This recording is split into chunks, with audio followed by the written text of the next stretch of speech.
Eweche mamoko nyakora mgaji wang bad jolweny ma Ingeresa ma timo tiegruok ne jolweny ma Thurka Batuk opuodho kwiri ma ong'ere kaka white phosphorous e kinde tiegruok mar jolweny. Kwiri no ma imuojo kendo ogolo mach kinde tiegruok ma otieno osekelo luoro ne jodak, jopith jamni kod jokedo ne alwora mawacho ni onyalo kelo masira mar mach kendo koda chiedh nade ne alwora. Apisas mag lweny lero ni kwiri no chalo mana gi gik lweny mamoko ma imuoje kinde tiegruok ka lero ni okenge madwarore mag arita oseketi. Gikwayo jodak e alwora no mondo mi ohore kendo ogol luoro e chunygi.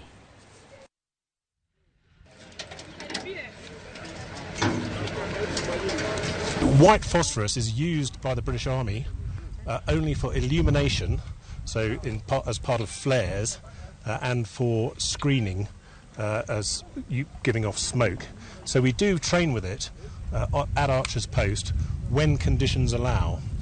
So if it's very dry and windy, then we don't use it because there's a danger that it's going to start fire. In terms of its environmental impact, it's really no different to that of other munitions that we use there.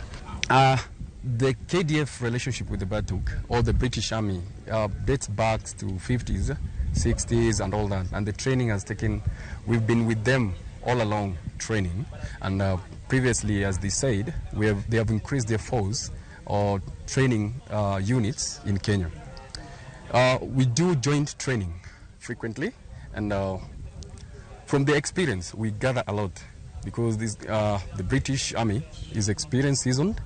And they have conducted a lot of operations, as you know, in Afghanistan, Iraq.